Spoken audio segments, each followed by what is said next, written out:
everyone. No, I'm not ready. Oh. But I'm starting. Okay. Hi, everyone. Since when have we started like that? Sorry, it's like turning into like YouTube vlogs.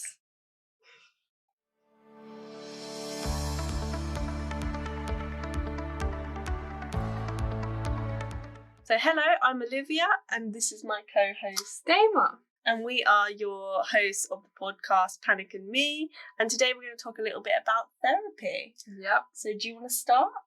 So I started therapy 3 weeks ago, and I am really enjoying it. It's cognitive behavioral therapy for social anxiety. The reason I wanted to start is because I've seen a massive decrease in my mental health, especially through lockdown. So I thought it's a good opportunity to start therapy. I've never done it before, and I thought it's a great opportunity to try. Yeah. And I think like the lockdown is a good time to start therapy, funnily enough, because you've got the time to dedicate to it. So kind of, I suppose for me, I've been to therapy for years and years and years. There's lots of different types. I've been through CBT or cognitive behavioral therapy. I've been through normal counselling. I've had group therapies and individual therapies and everything. At the moment, I'm 2 weeks into a new therapy that I haven't tried before, called behavioural activation therapy, which is more aligned with low mood or depression, because I've had anxiety, as I spoke about previously, for a long time, since I was about 14. But similar to Dama, over lockdown, maybe over the last kind of 6 months or so, I've experienced more depression and low mood, which I haven't had before. So recently I started on antidepressants, and I've been on the waiting list for a long time to start therapy again, a little bit more specific to tackle the low mood. So your therapy is actually a group therapy, isn't it? Yeah, so it's online. So there's 6 of us, and we go online and do a session, do an hour and a half or hour and 40 minutes. What I want to say to everyone is, because there is going to be a lot of decrease in mental health for so many people for many reasons, don't be put off for going for therapy.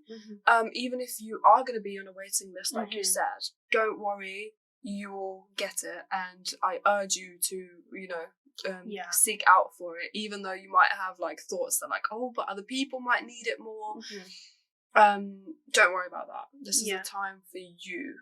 Yeah, because we both got therapy through the NHS, so we both self-referred to the wellbeing services. I'm in the wellbeing service Cambridge and wellbeing service Dorset.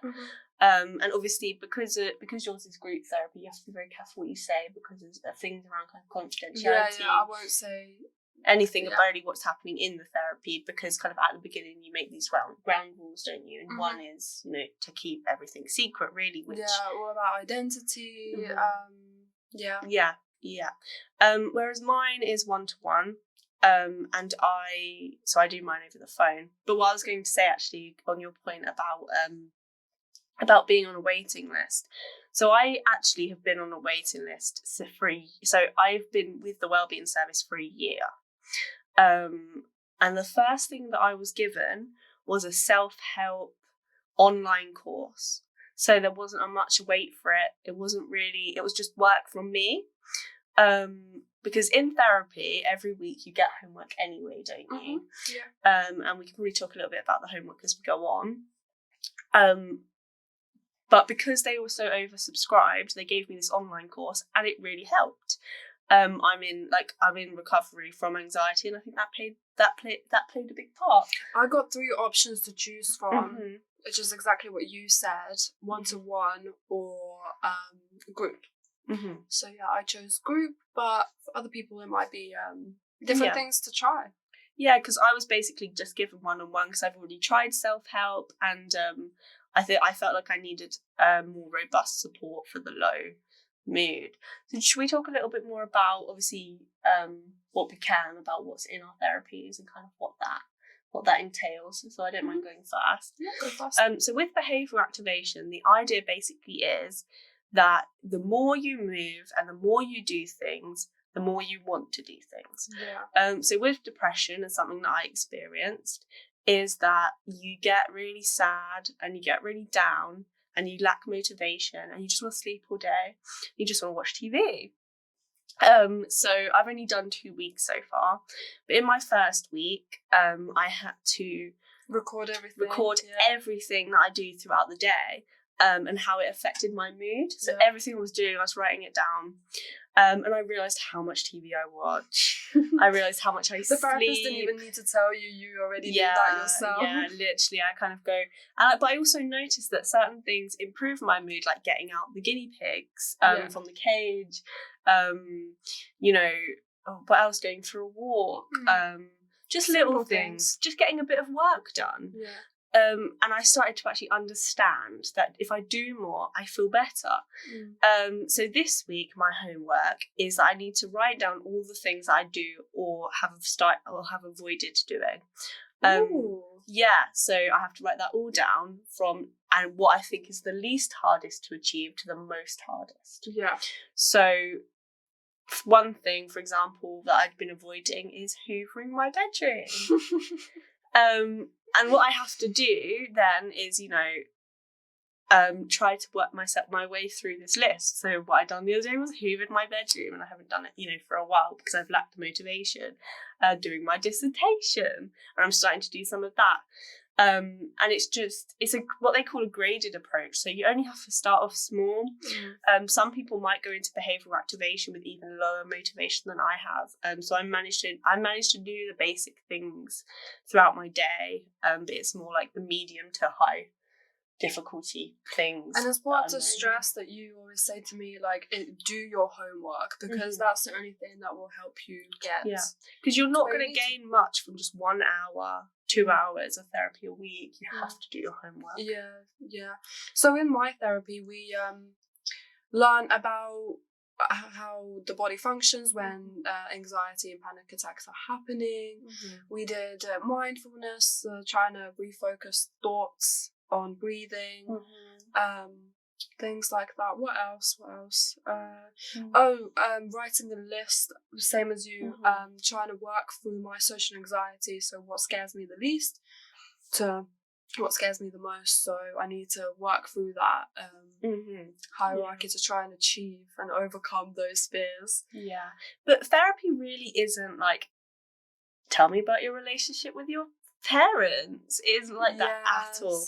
No. It's how are you feeling, that how are you gonna reduce your symptoms, how can we make life, what's happening for you now, not like what caused you in your childhood to feel. Yeah, whenever someone talked about therapy, it's like, oh my god, I have to talk about all my problems and they're gonna go down in my brain and say everything, but like, no. It's not like that at all. It's like, right, let's get you moving so you feel better. Let's get you thinking about what scares you, and let's, work slowly towards doing it. One thing sorry to interrupt, I really loved this idea that my therapist said is thoughts are just thoughts.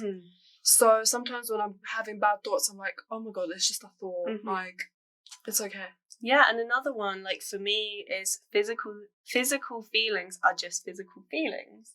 So, like I was talking about previously, how my racing heart would make me think that I'm having a panic attack. It's not a panic attack, a heart attack, sorry. And that isn't necessarily true. And you avoided doing exercise because literally there was a point where I couldn't do exercise because when I feel my heart beating, that makes me think I'm going to have a panic attack. So I'm working a lot on getting, more... in touch and comfortable with feeling different in my body. And, emotions are just emotions. That's another one. Just because you're sad or just because you're angry, doesn't mean that isn't doesn't mean necessarily that it's the right reaction or that it's true. And it's about like taking yourself back from that emotion and saying, it's okay to be feeling how I'm feeling, but I don't know how to word it, but But let's think rationally about our reaction. Yeah, We don't, just because we're angry doesn't mean we have to act on that. Yeah. Doesn't mean we have to shout at somebody. And I've done so many therapies. I've done ones on like how to be assertive, which is good. So like how to set boundaries, how to, you know, hold up your needs while still being kind to others. I've done like workshops on anxiety, and a lot of it is about understanding your mental illness. Because people don't, you know, the thing that is so scary about anxiety and depression is we don't understand what's happening with us. Yeah. And I think like one thing that we've both done is we've both started antidepressants and therapy at the same time. Yeah. And that is quite recommended. I, for years and years and years, have tried to just do therapy because I'm a big advocate of therapy. It can't do you any harm if you try. Yeah, therapy can't really do you any harm. But now that I'm doing the antidepressant, it makes the therapy so much more effective. So I'm glad that I made that decision. Because actually therapy and antidepressants take about the same amount of time to start working. Funnily enough, people think the medication's like, you know, a bit snappy, but it's not. So you might as well kind of put the work into the therapy as well. But yeah. One question. Does your therapist advise you to like note down any bad thoughts or like diary keeping? So right, I've had therapy that will do that, but my therapy is what's working from the outside in. Your therapy is what we say is working from the inside out. Yeah. So some therapies will ask you, you know, to write down your thoughts and question them, and I have done all of that. But my most recent therapy is like doing stuff before I feel better, and that will make me feel better. Yeah, whereas other therapies try to make you feel better so that you do more. Yeah. So interesting ways. There's so many different. There's so many different, and that's why you've got to speak to a therapist, speak to a GP. Because there's so many options. But I think 2 takeaways for me that I'd like everyone to take away is if you are struggling with your mental health, get on the waiting list as soon as possible. The sooner you get on the waiting list, the sooner you'll have therapy. And if you're having therapy, do your homework. Yeah. Did you have anything? No, you covered that really well. Yeah. So yeah, thank you for watching, everyone. Thank you so much. Like and subscribe, and we'll see you again soon. Bye.